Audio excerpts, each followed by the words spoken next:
Entonces comienzo a grabar. Ok. Entonces ahora sí ya nos adentramos a lo que se supone que va el curso, ¿no? A mecánica cuántica. Entonces tenemos que hablar de las limitantes de las teorías clásicas, ¿no?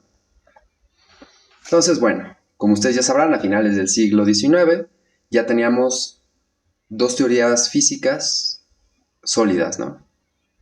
De hecho, se creía que ya se tenía toda la física.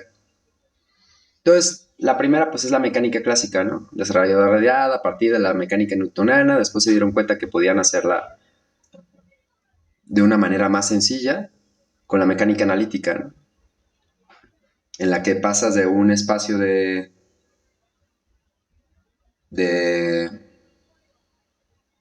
se me va el nombre, de posiciones y aceleraciones a un espacio de posiciones y momentos, ¿no?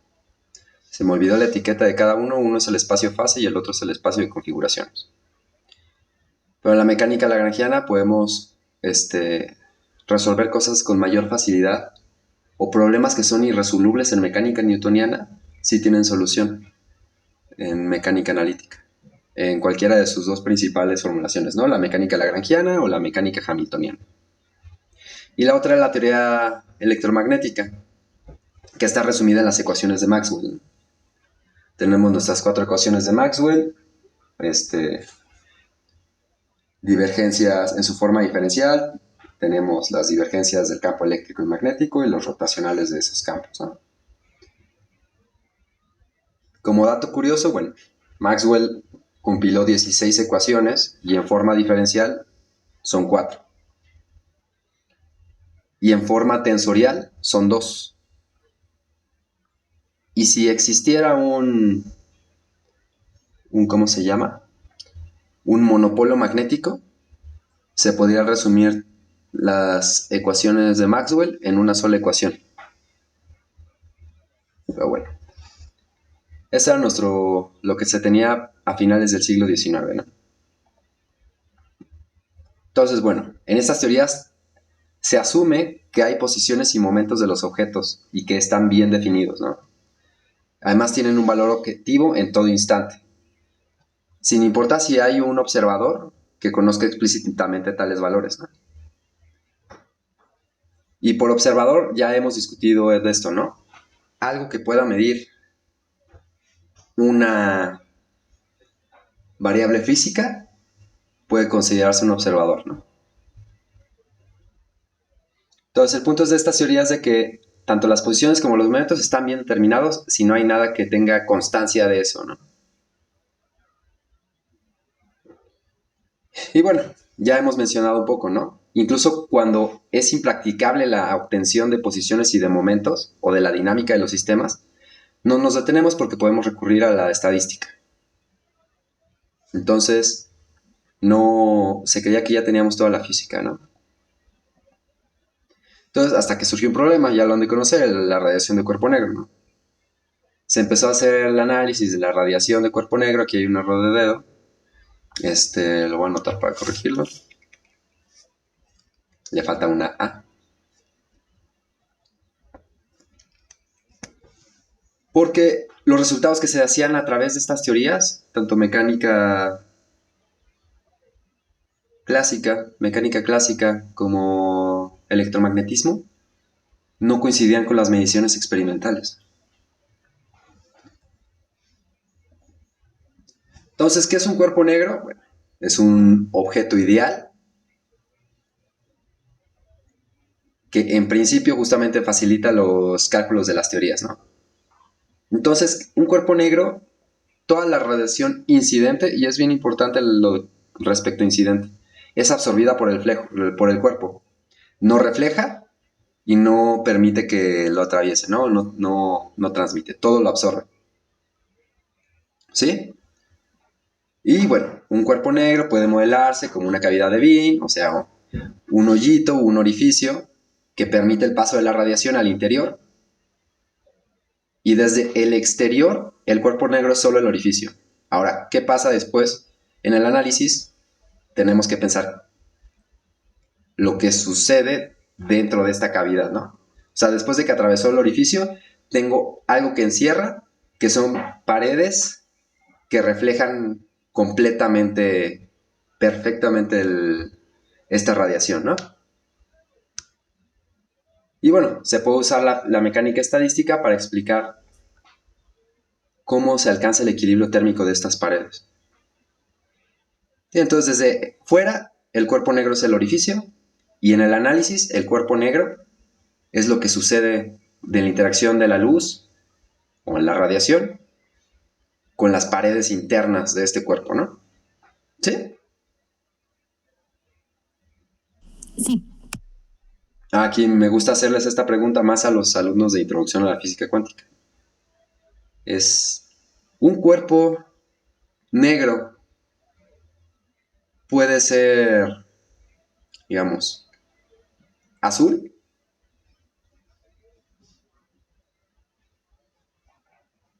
no, Sí, ayudo que sí, ¿no? ¿Por qué? Pues según yo no tiene que ver tanto con su color, ¿no? O sea, solo con que cumpla lo que acabamos de mencionar, que cumple el cuerpo negro. Ok, va por ahí. Pero ¿por qué si absorbe toda la radiación? ¿Por qué podría ser azul?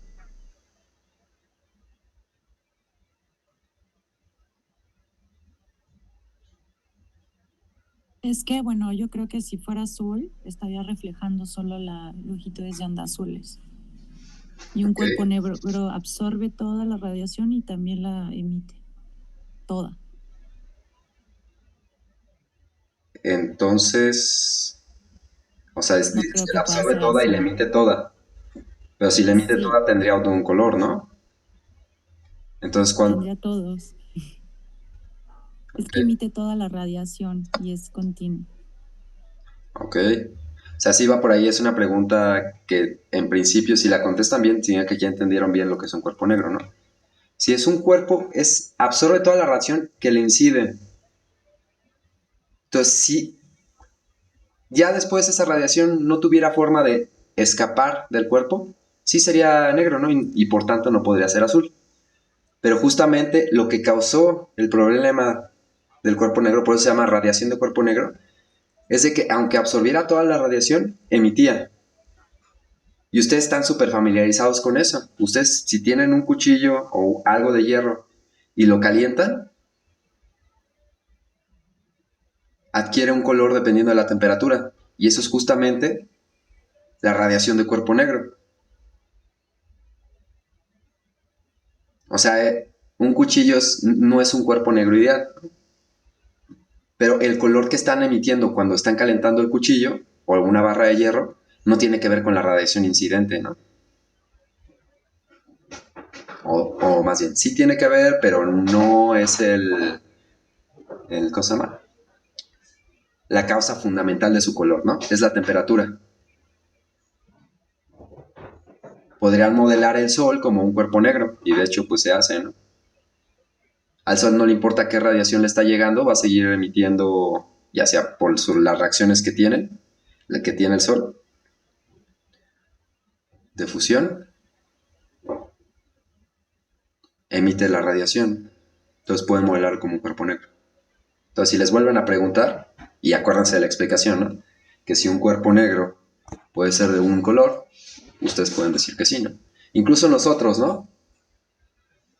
Nosotros emitimos radiación, ¿no? O sea, obviamente reflejamos, dependiendo de los pigmentos de nuestra piel, pero la mayoría de lo que emitimos es radiación infrarroja, ¿no? Y eso tiene que ver con cómo nuestro cuerpo, vamos a decirlo así, canaliza estos gradientes de temperatura, el calor, y llegamos al equilibrio térmico, ¿no? Bueno, ese fue justo el problema, ¿no? Estos resultados de qué emite la cavidad después de que se alcance el equilibrio térmico no coincidían con los resultados experimentales. De hecho, en los resultados de mecánica clásica, decía que que mientras mayor era la temperatura, este, mayor frecuencia era la luz que irradiaba, ¿no? Cuando realmente hay una subida y una bajada en cómo se distribuye esta radiación. Entonces, bueno, podríamos considerar que las paredes están compuestas de átomos, pueden absorber o emitir radiación, ¿no? El número de átomos es finito. Y entonces los grados de libertad de las paredes también es un número finito. Pues muy grande, absurdamente grande, pero es finito al final de cuentas, ¿no? Pero la radiación la podemos abordar mediante análisis de Fourier, de modos normales. Y ya saben, ¿no? Esta energía está distribuida en todos los modos, ¿no? No voy a evitar la talacha, ¿no? Solamente estoy poniendo las limitantes de las teorías clásicas, ¿no? Y para aparte, comenzando con el cuerpo negro. Entonces, estos modos de campo electromagnético oscilan, ¿no? Y como buenos físicos nos gusta describirlos como un oscilador armónico. O sea, la radiación va a ser equivalente a una colección infinita de osciladores armónicos. De hecho, de eso se trata el análisis de Fourier, ¿no? Por eso puedes poner las cosas en modos. Eso es algo curioso, ¿no? Si ustedes tienen un sistema de muchos resortes acoplados, ustedes pueden descomponer cualquier movimiento de este oscilador con resortes acoplados,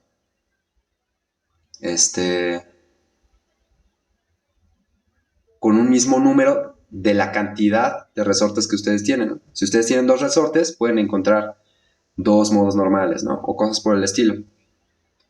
¿Sí? Y estos, al final de cuentas, los modos normales son la base, así como en espacios vectoriales, de cualquier otro movimiento que tenga el oscilador. Ustedes pueden elegir la base como quieran, ¿no? Hay unos que se suelen usar con mayor frecuencia. Pero justo el punto de la radiación electromagnética es de que si ustedes tuvieran una colección de osciladores armónicos acoplados infinita, eso se convierte en una onda y tiene una infinidad de modos normales. Pero bueno, cuando hacemos ese tratamiento a la cavidad, bueno, a las paredes y la interacción que tienen con la luz, el principio de equipartición de energía no se puede cumplir. Si ya llevaron física estadística, podrán saberlo con mayor facilidad, ¿no? Porque resulta que el vacío tiene una capacidad calorífica infinita. O sea, absorbería toda la energía térmica de las paredes. Y si absorbe toda la energía térmica, la radiación emitida aumentaría aumentando la frecuencia. Entonces, si te ponen a analizar, tendríamos algo que viola las leyes de la termodinámica. Ya no entrándonos tanto en eso, pues fue lo que se conoció como la catástrofe ultravioleta. Entonces surgieron las primeras teorías físicas, ¿no? Teorías cuánticas, ¿no? Y la hipótesis de Planck fue la solución a la radiación de cuerpo negro, ¿no? O sea, los resultados de Planck sugirieron que, bueno,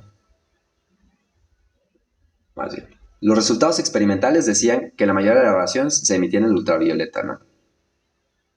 O sea, eso es lo que decía la catástrofe ultravioleta. Y no coincidían con los resultados experimentales, que como les dije, ¿no? Tenían un máximo de longitud de onda en función de la temperatura. O sea, subía y luego bajaba la distribución. Y bueno, Planck encontró una expresión matemática que se ajustaba a los resultados experimentales. ¿Y cómo lo hizo? Cuchareando, ¿no? ¿Cuál es la manera bonita de decir cuchareando? Modificar heurísticamente el tratamiento teórico. A diferencia de ustedes y de yo también cuando estaba en mis primeros semestres, Planck lo que hizo fue cucharear la teoría y no cucharear su experimento, ¿no? Entonces, de hecho, Planck a esto le llamó su lucky guess, ¿no? Su posición suertuda, ¿no? Modificando la teoría. ¿Y cómo logró esa modificación a la teoría? Bueno, asumiendo que el intercambio de energía entre un átomo y uno de estos modos de la radiación, que tenía una longitud de onda nu, no respetaba una distribución continua. Entonces, lo que ustedes ya conocen, ¿no? Lo hace con intercambios de energías específicas que se llaman cuanta. Ya está en latín, ¿no? Y es el plural. Si lo dicen en singular es quantum, ¿no? Y está determinado por esta cosita de aquí, ¿no? la energía de un quantum, de uno solo de los intercambios, es igual a NH nu.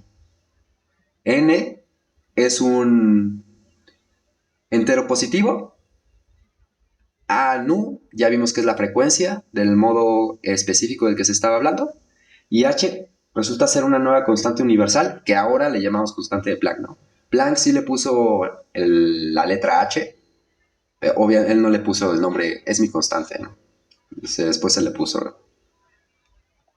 Y bueno, como dato curioso, esto le dio luz a la física cuántica, ¿no? Y la primera vez que sus resultados fueron públicos fue en un congreso alemán, el 19 de octubre de 1900. Entonces podríamos considerar que esa es la fecha de nacimiento de la mecánica cuántica, ¿no? El año siguiente fue cuando ya lo publicó a nivel internacional, pero fue en un congreso donde presentó sus resultados. ¿Vale? Curioso es de que con este cuchareo ya encontraba una distribución de la emisión de la radiación de cuerpo negro que se ajustaba con los resultados experimentales. Y en los laboratorios de física contemporánea de la facultad, aún con toda su precariedad, hay un experimento en el que ustedes pueden encontrar la ley de Wien, que es una de las leyes de cómo se emite la radiación, cómo va la temperatura, que da el orden de la temperatura a la cuarta. Y lo hacen de una manera bastante ingeniosa.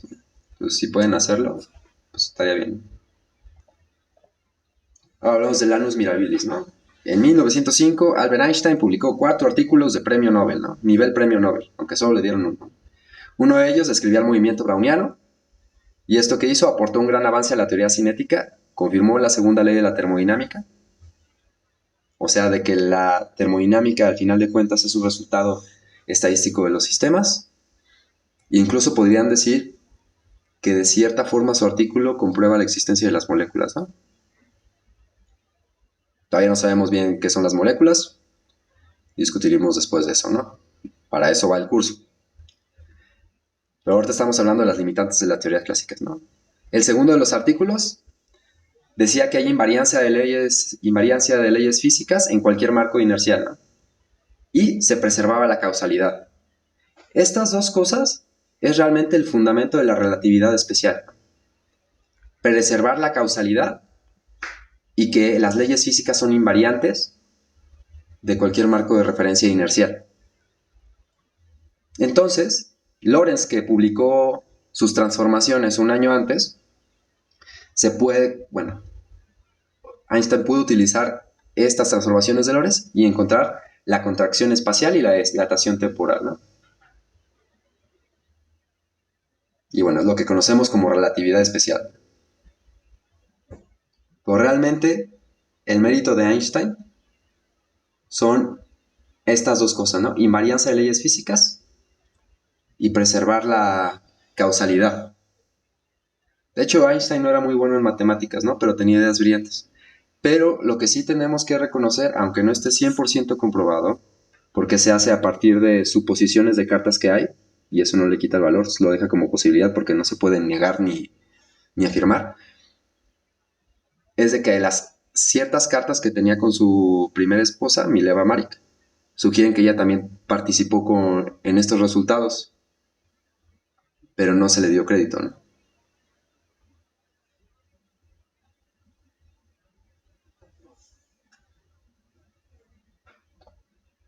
Ok, ya llevamos 2 artículos del Annus Mirabilis, que es latín para año maravilloso, ¿no? El tercer artículo, un poco más tarde, no lo estoy diciendo en orden cronológico, ¿no? Pero en este caso de relatividad especial y esta cosa, que es la equivalencia masa-energía, nuestro famoso E igual a mc al cuadrado, pero en su forma completa, fue el tercero de los artículos, ¿no? ¿Y qué dice? Hay una equivalencia justamente de la energía, de la masa en reposo y el momento respecto al marco de referencia de un observador que asigna cantidades. Entonces, podemos convertir masa en energía, ¿no?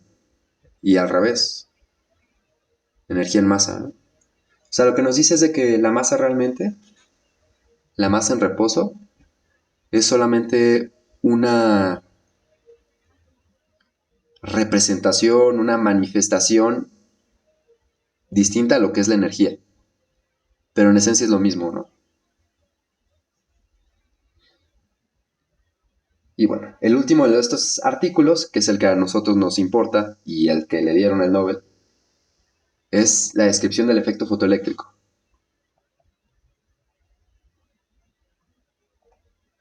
Ahora sí, el efecto fotoeléctrico, ¿no?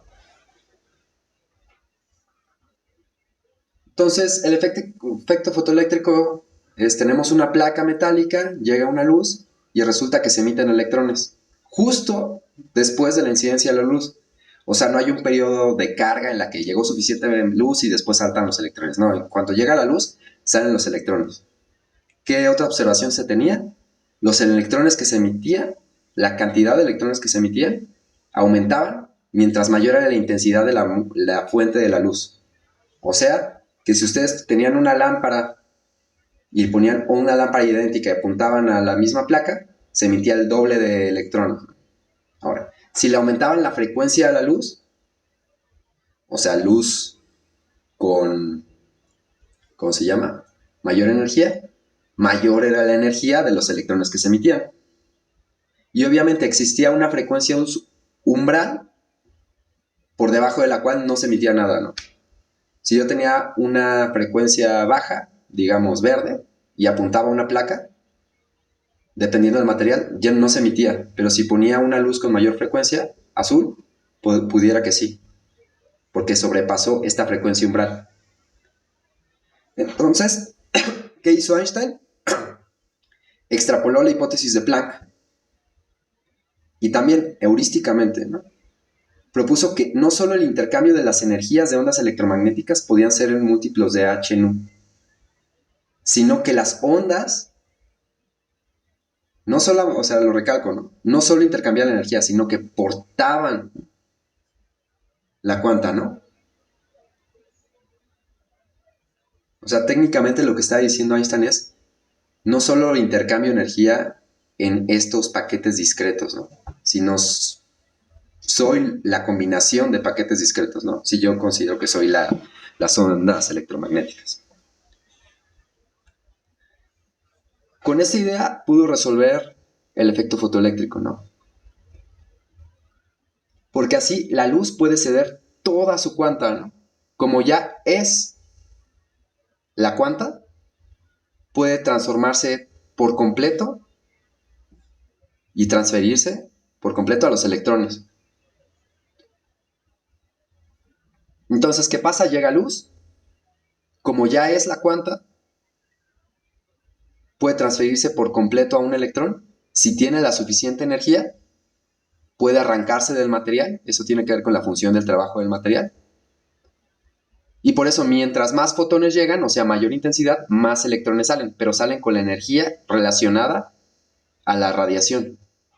Y si le aumentas la frecuencia, sí, aumentas la energía de los electrones que salen. ¿Sí? Y bueno, aquí les hago otro paréntesis, ¿no? Einstein nunca propuso explícitamente que la luz está compuesta por partículas, pero estaba entre líneas, ¿no? Ahora les llamamos fotones. Y la energía de un fotón, pues es lo mismo de la hipótesis de Planck, ¿no? Es h nu, la constante de Planck por la frecuencia que tiene la luz. El nombre fotones se le dio por el físico-químico Gilbert N. Lewis, ¿no? En 1926, o sea, casi 20 años después. Entonces ya tenemos dos cosas fuertes respecto a la cuántica, ¿no? O sea, la solución de la radiación de cuerpo negro por Max Planck, la solución al efecto fotoeléctrico por Einstein. Ahora tenemos el átomo de Bohr. En 1913, Bohr propuso su modelo atómico para el átomo de hidrógeno. Como dato curioso, lo hizo a pesar de que su asesor Rutherford, que le pudo haber robado el crédito como se lo hizo con el átomo, como el modelo atómico de Rutherford, a sus otros estudiantes que eran Geiger y Marsden. Pero bueno, Bohr también usó la heurística para decir que el momento angular de los electrones que orbitan un núcleo estaba cuantizado. O sea, también estaba dado por cuantos. Y bueno, al suponer esto, que el momento angular estaba cuantizado, logró describir la fenomenología de los espectros de emisión del átomo de hidrógeno, desde algo que ya se le conoce como semiclásico, teoría semiclásica. Usó la mecánica clásica, pero con ciertas con ciertas adecuaciones, ¿no? Que es justo la cuantización del momento angular.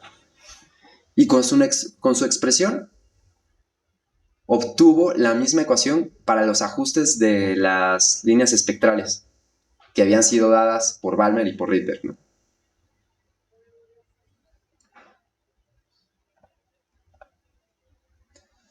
Ahora, dualidad onda-partícula, ¿no? Luis de Broglie sugirió que las partículas también tenían un comportamiento de onda.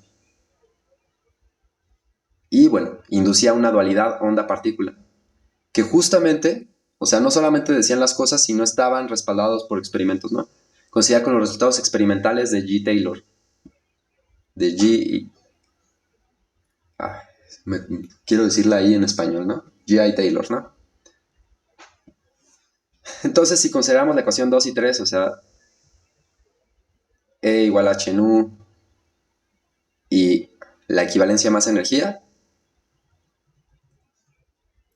podríamos encontrar, considerando que la masa de los fotones es cero, que el momento de los fotones es h entre lambda. O sea, los fotones también tienen momento. Y también, de manera análoga, podrían encontrar una longitud de onda asociadas a partículas con masa, ¿no? Yo les digo partículas másicas. A partir de su momento, ¿no? O sea, si despejan esta ecuación, pueden ver que la longitud de onda de una partícula con masa es h nu entre el momento.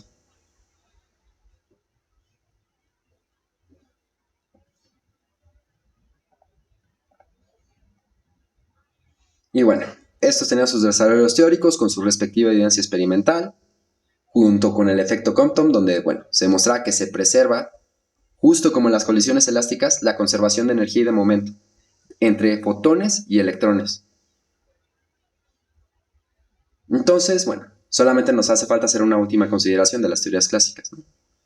Entonces, las ecuaciones de Maxwell hasta este momento no estaban en duda, ¿no? Porque podemos pensar solamente con los fotones que un fotón es un paquete de onda, ¿no? Un pulso de radiación electromagnética. Y el análisis de Fourier nos indica que este pulso tiene tamaño delta X, ¿no? O sea, necesita un ancho de onda mínimo de 1 entre lambda, que es del orden de 1 entre X, ¿no? O sea, delta de 1 entre lambda es del orden del delta de 1 entre X. Entonces, si lo aplicamos a fotones, estos no estarían localizados, no tendrían una posición única, ¿no? Pero pueden decir que en el espacio-fase está en un volumen delta Q, delta P. O sea, de posición y de momento, ¿no? Aquí estoy usando los índices porque es de las 3 coordenadas de posición, las 3 coordenadas de momento, y esto es mayor o igual aproximadamente a la constante de Planck al cubo, ¿no? Pero si no consideramos al fotón como una partícula, no tendremos ningún problema, ¿no? Pero ¿qué es lo que pasa, no? Heisenberg notó que si literalmente tratamos de medir la posición y los Q y el momento P de una partícula, no los podemos determinar con mejor precisión a la que tenemos con los fotones que usamos para medirlos, ¿no? O sea, incluso si hay una partícula, digamos, puntual, nunca podríamos medirla mejor que con la precisión que tenemos para la luz que los estamos midiendo, ¿no?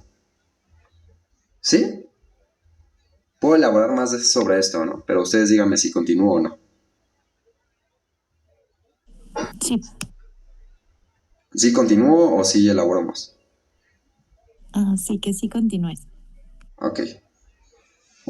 Entonces, cualquier partícula que medimos u observamos, ya estamos en mecánica cuántica, si decimos observar o medir va a ser casi lo mismo, salvo que el contexto nos indique otra cosa. Por medios ópticos, o sea, por luz, siempre se va a cumplir la expresión que teníamos del análisis de Fourier, ¿no? Para fotones. O sea, que la delta de posición por la delta de momento sea mayor igual del orden de la constante de Planck al cubo, ¿no? Tenemos la limitación para medir cosas, ¿no? Pero si consideramos el experimento de Davison y Germer, también en 1927, de que los electrones tienen propiedades ondulatorias, llegamos a la conclusión de que el concepto clásico de posición y momento con valores únicos y objetivos no corresponde con el mundo físico.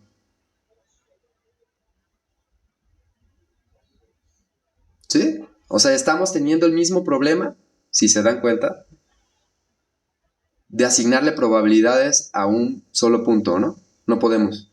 Y tuvimos que hacer el desarrollo de la teoría de variables continuas, ¿no?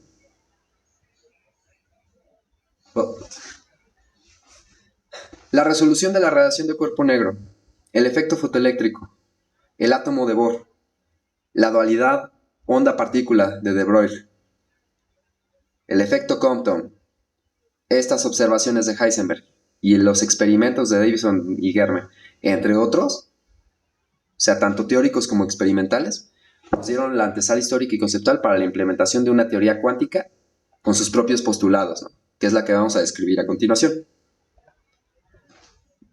Entonces, bueno, los postulados de la mecánica cuántica. No, lo vamos a hacer como matemáticos porque yo la primera clase de este curso les dije que teníamos que tener un marco matemático y ya lo hemos desarrollado, ¿no? Nos hacen solo unas pocas definiciones previas y ya podemos poner nuestros postulados de la mecánica cuántica, que son... Los escribí de una manera similar a como los hizo von Neumann, de una forma axiomática, ¿no? Esto es lo que tenemos que creer para tener nuestra teoría física, ¿no? Y tenemos las reglas y a partir de los postulados podemos darnos cuenta de nuestras limitantes, ¿no? Bueno, en 1925 Schrödinger propuso su ecuación, la publicó en 1926, o sea, antes de que se tuviera toda la base, pero este es un curso y tratamos de hacerlo didáctico para tener pruebas y todo. Y bueno, la ecuación de Schrödinger sentó las bases para el desarrollo de la teoría cuántica. Pero bueno, los postulados como tales fueron hechos por Dirac en 1930 y ampliados, o vamos a decirlo así, mejorados por von Neumann. Hay variaciones de estos postulados, pero son equivalentes, ¿no? Y bueno, se puede conocer como la formulación de Schrödinger, que también se le conoce como la representación de Schrödinger. Y ustedes, más adelante en el curso, ya les va a tocar con Pepe, o yo, a ver si me organizo y les puedo dar clases desde el otro lado del charco. Tenemos la representación de Dirac, ya no me acuerdo de los nombres, ¿no? ¿Sí? La que vamos a ver en este curso es la representación de Schrödinger. Es la clásica, la que se ve en los libros de mecánica cuántica. Y ahí hay otro dedo que acabo de notar. Schrödinger en la página 1833. Ok. Entonces decimos que un espacio topológico es separable si existe una sucesión de elementos del espacio tal que para cada subconjunto abierto no vacío del espacio tenemos al menos un elemento de la sucesión. A un espacio proyectivo de Hilbert lo podemos denotar como P de H. El espacio de Hilbert es uno sobre los complejos. El espacio proyectivo de Hilbert es el conjunto de las clases de equivalencia de vectores no nulos, dada la relación de equivalencia de dos vectores del espacio de Hilbert, ¿no? O sea, el vector ni o eta, o ya no me acuerdo cómo se llama esa letra griega.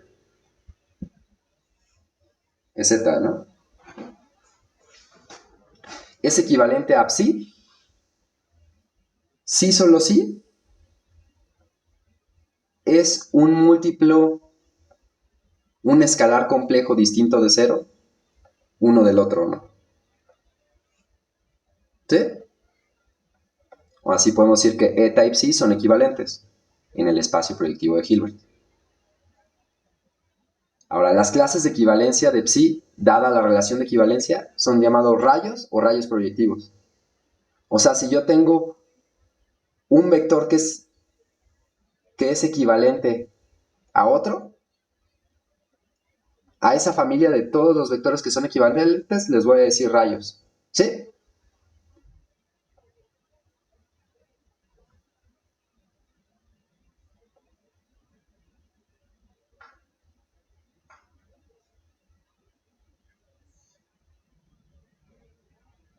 ¿Sí puedo continuar?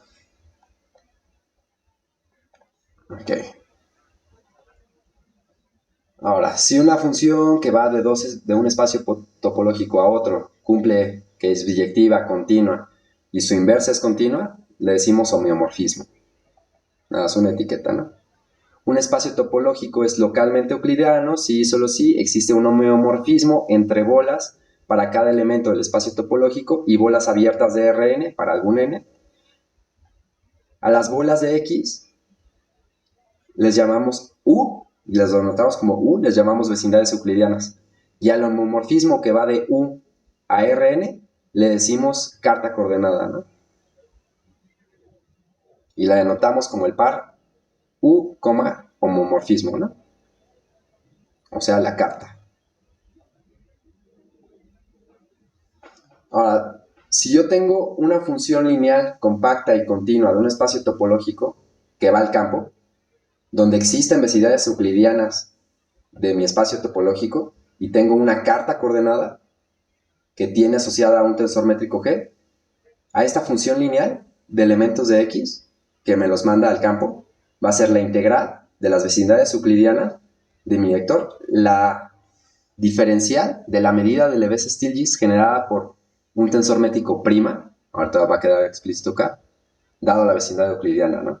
Esto va a ser la integral de la carta coordenada de mi elemento del espacio topológico compuesto con el inverso de la carta coordenada dado una coordenada generalizada por la raíz del valor absoluto del determinante del tensor métrico, ¿no? Por eso decía que era una medida generada por una función G', ¿no?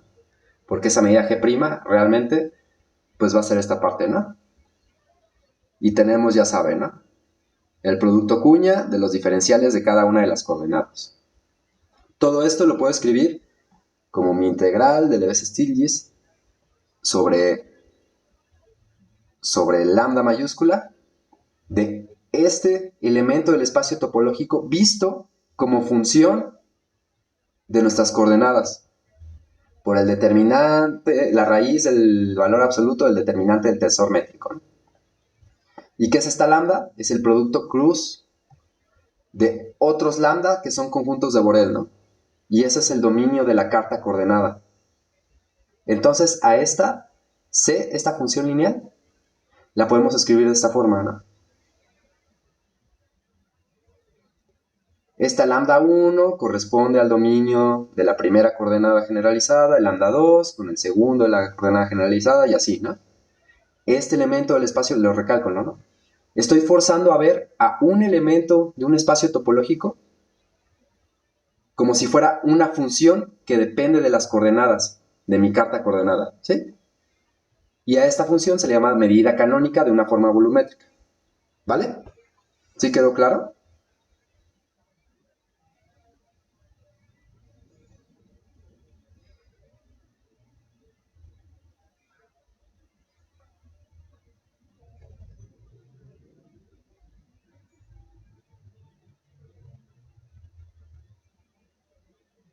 Creo que sí.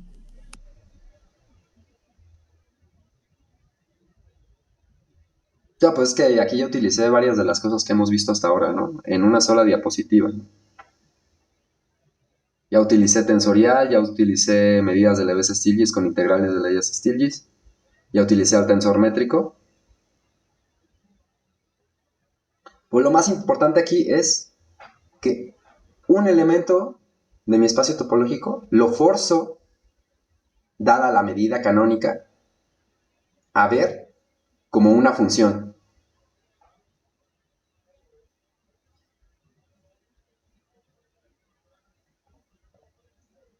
Y bueno, aquí les tengo un ejemplo, ¿no? Tengo un espacio vectorial sobre un campo, el campo de los complejos, donde está definido el producto interno.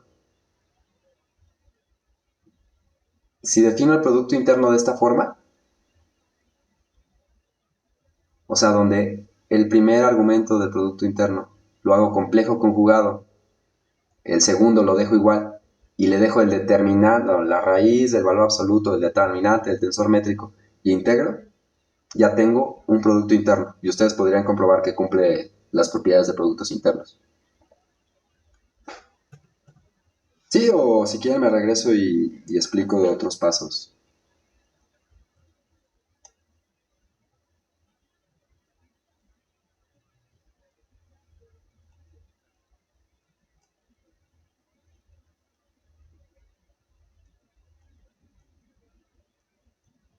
No, entonces ya continúo con los postulados.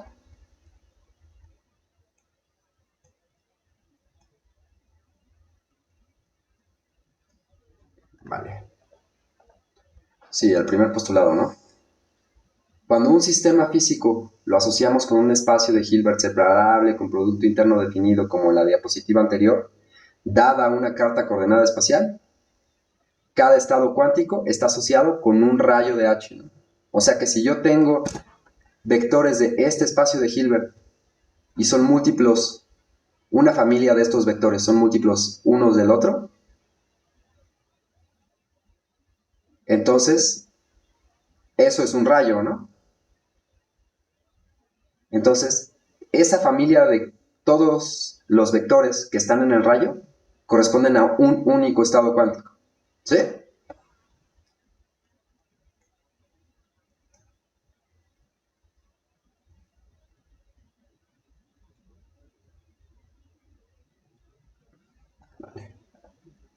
Ahora sí, el estado cuántico de un sistema físico aislado a un tiempo t está representado por los rayos de psi que están en el espacio de Hilbert, ¿no? Al espacio de Hilbert lo denominamos el espacio de estados. Entonces ya estamos poniendo nuestro marco matemático, ¿no? Todavía no ponemos toda la correspondencia que hay. O ya estamos pidiendo que sea un espacio de Hilbert, ¿no? O sea, un espacio vectorial con producto interno, que es un espacio métrico completo, dado la función distancia inducida por el producto interno, ¿no? Y aparte estoy diciendo cómo es el producto interno de este espacio de Hilbert, ¿no? O sea, el producto interno está dado por esta ecuación.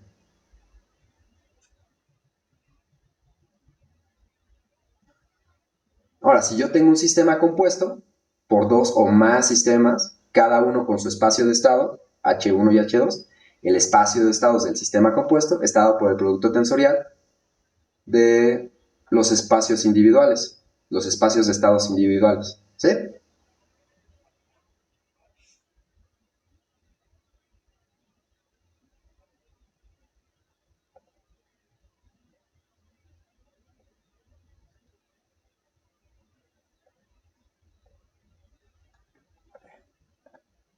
Segundo postulado. Todo observable, o sea, cualquier cosa que pueda medirse, le voy a llamar A, va a tener asociado un operador lineal hermítico que actúa sobre el espacio de estados. Ahora, cada cantidad física medible va a estar descrita por su operador hermítico. Actúa sobre el espacio de estados.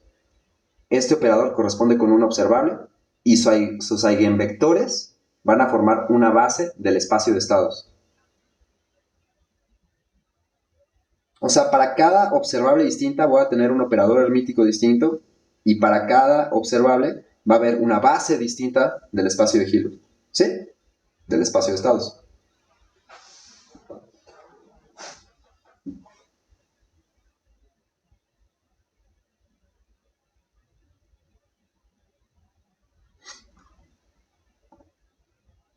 Y además, bueno, los eigenvectores del operador hermítico asociado al observable A son ortonormales.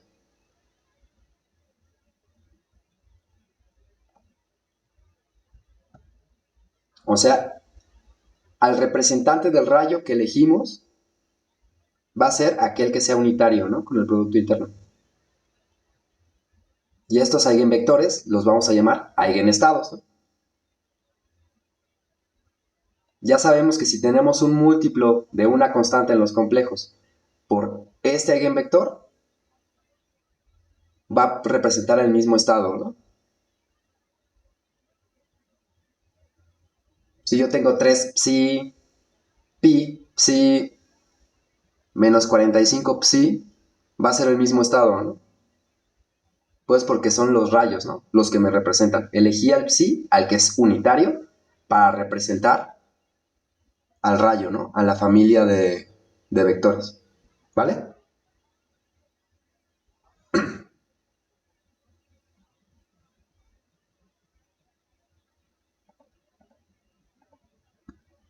Ahora voy a pensar en un operador lineal y acotado que actúa sobre un espacio de Banach, sobre los complejos. El espectro del operador va a ser el conjunto de todos las constantes en los complejos, tal que el operador menos lambda veces la identidad, donde identidad es el operador de identidad del espacio de Banach, no tiene asociado un operador inverso. O sea, esta cosa de aquí no tiene un inverso. Entonces, el espectro del operador lo anotamos como spec de B. Ahora, si tengo psi j un eigenestado de una observable A, voy a tener que el operador del observable aplicado al eigenestado va a ser AJ el eigenestado, ¿no? Y estos AJ son los eigenvalores. Y como ya vimos, como este es un operador hermítico, estos van a ser reales. ¿Sí? ¿Sí está bien? ¿Puedo continuar? Sí, sí, está bien. Ahora, el resultado de hacer la medición de una observable coincide con alguno de los eigenvalores del operador hermítico. O sea, si mido algo, no va a ser cualquier cosa. Sí voy a tener una cantidad, un conjunto de posibles resultados, pero van a ser justos aquellos que son eigenvalores de este operador. ¿Sí?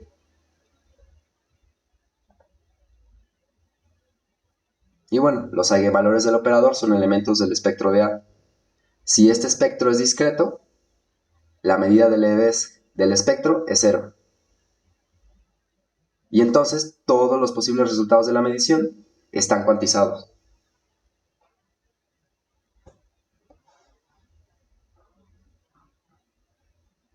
O sea, pueden ser finitos o numerables, ¿no? En el caso de que sean infinitos, ¿no? ¿De acuerdo?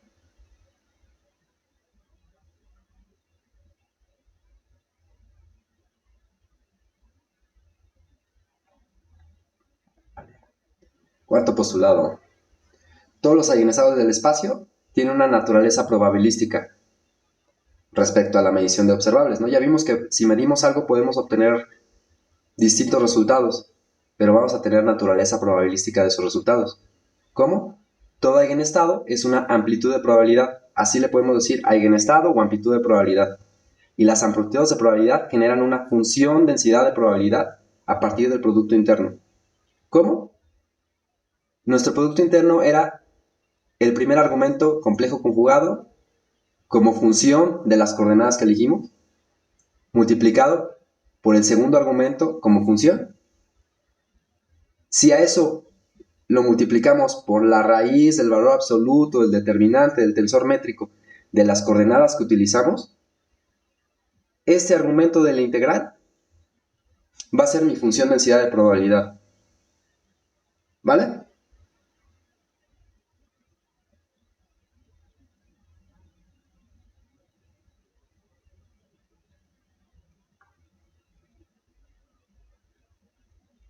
Y si elegimos correctamente los límites de la integral,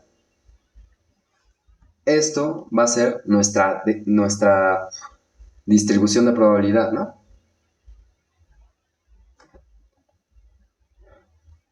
O sea, bueno, la función densidad de probabilidad del eigenestado la definimos de esta forma, ¿no? A partir de las amplitudes de probabilidad.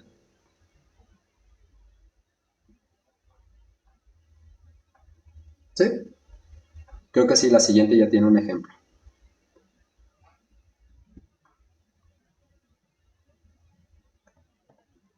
Justo, ¿no? Este va a ser el tensor métrico de la carta coordenada cartesiana de R3, ¿no? Tenemos el tensor métrico que es justamente una identidad, ¿no? Entonces, al producto interno lo podemos escribir de esta manera, ¿no? Estos vectores del espacio de Hilbert los forzamos a escribir como funciones coordenadas de R3. El determinante de esto es 1, el valor absoluto de 1 es 1, la raíz de 1 es 1, entonces la raíz del valor absoluto del determinante del tensor métrico es 1, ¿no? Y nos queda el producto interno de esta forma, cuando elegimos coordenadas cartesianas de R3, ¿no?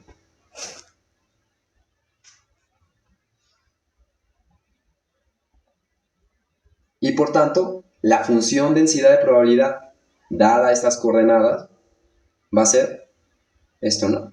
El producto de mi amplitud de probabilidad o mi eigenestado complejo conjugado con psi, ¿no? Que es otra vez el eigenestado o la amplitud de probabilidad. ¿Vale?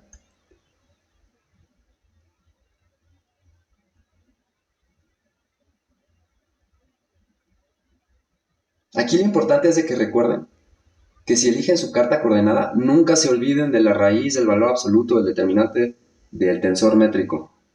O sea, para los cuates del jacobiano, ¿no? Solo que ya estamos en general.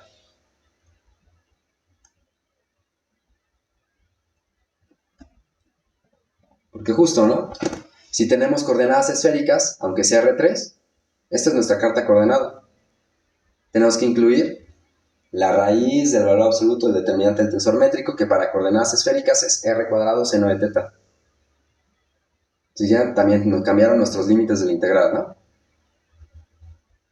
Porque dependen de la carta. Y en coordenadas esféricas, nuestra función de densidad de probabilidad incluye el r cuadrado seno de teta. ¿Vale?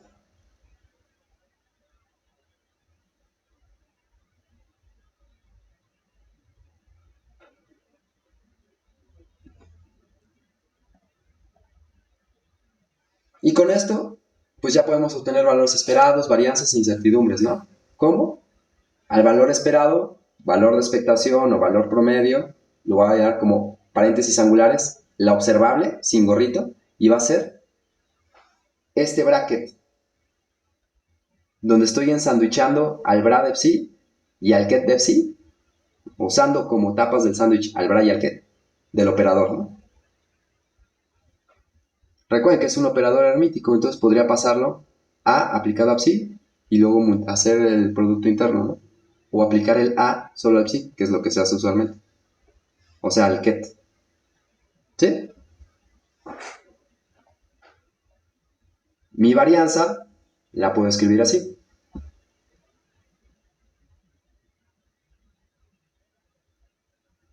Y la incertidumbre, pues tal cual, ¿no? Nada más le saco la raíz a la varianza. Quinto postulado.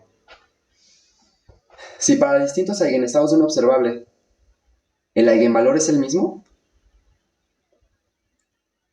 o sea, yo puedo tener distintos eigenestados, pero va a ser un único.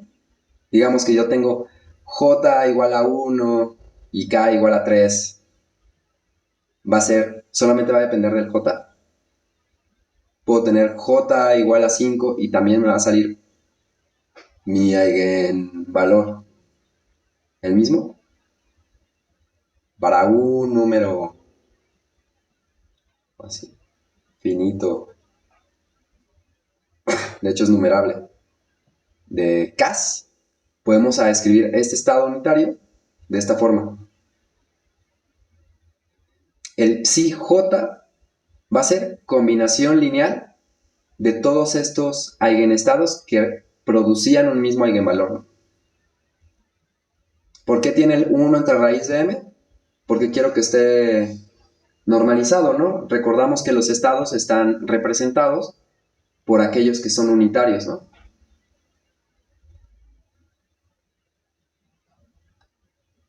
Entonces sí es finito, ¿no? Esto. Si resulta que este m es 1, decimos que el estado es no degenerado, ¿no?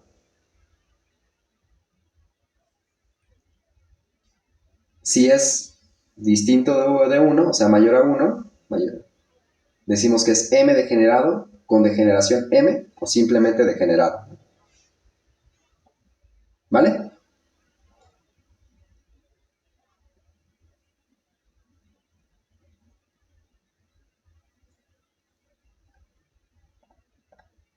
Ahora sí, el quinto postulado, ¿no? Cuando aplicamos un operador a un estado y obtenemos un eigenvalor, que es el resultado de la medición, este estado colapsa a un eigenestado que corresponde con el eigenvalor. Si este eigenvalor no es degenerado, el colapso resulta en un único estado. O sea, yo paso de una amplitud de probabilidad a aquel vector o aquel eigenvector, que es un eigenestado, que es el representante del rayo, que me genera el eigenvalor a un único. Pero si este eigenestado es m degenerado, el colapso resulta en una combinación lineal de estados. O sea, paso de una amplitud de probabilidad, causé el colapso dado la medición y obtengo una combinación lineal de eigenestados. Porque justo este no me permite definir de cuál de todas provino, ¿no? O a cuál de todas colapsó. ¿Sí? ¿Sí me doy a entender?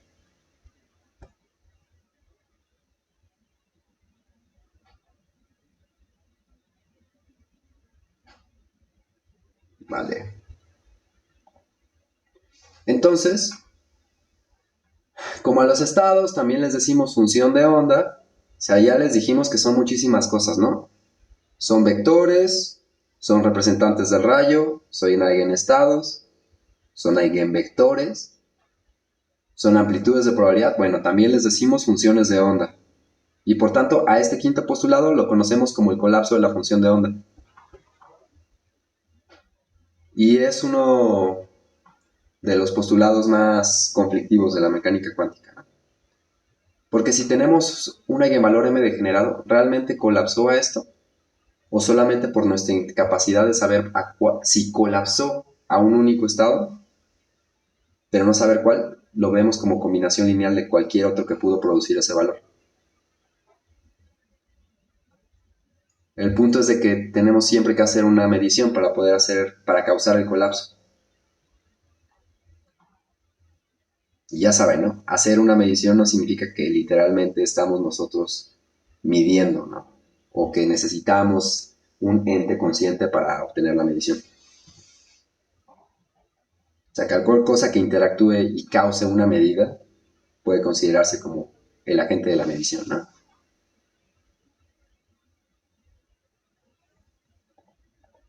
Así, el sexto postulado.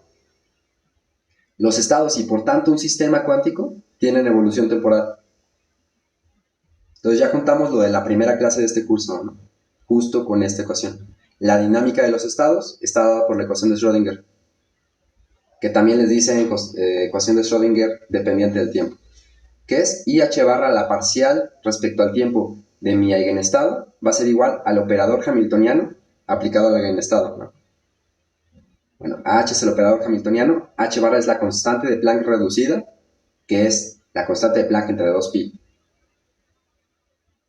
¿Sí? Y ya son nuestros postulados de la mecánica cuántica. Con esto estamos listos para poder encontrar cosas como corolarios o pues, teoremas, ¿no? De hecho, el primer teorema que podemos encontrar con estos postulados es la ecuación de Schrödinger independiente del tiempo. O sea, estos los vemos como axiomas. Ese es nuestro primer resultado importante que podemos sacar a partir de estos axiomas. Que en muchos cursos seguro les dan la ecuación de Schrödinger independiente del tiempo como parte de uno de los postulados, ¿no? Tenemos dos ecuaciones, la dependiente y la independiente. O les dicen cuál es la forma del momento, del operador de momento, ¿no? O del operador de posición. Y dicen, sí, el operador de posición en coordenadas cartesianas es la misma coordenada, ¿no? ¿Y de dónde salió? Pues lo podemos sacar nosotros. Que el operador de proyección de momento en la dirección X es IH barra la parcial respecto a X, ¿no? Y se los ponen como postulado. No, nosotros lo vamos a sacar. Y para eso, bueno, eso yo creo que lo van a ver con Pepe, o si yo me organizo lo puedo dar yo. vamos a utilizar justamente las simetrías, ¿no? Entonces vamos a hacer mención al teorema de Nether. Porque justo esto, la forma de estos operadores de posición y de tiempo son justo a partir de simetrías, ¿no?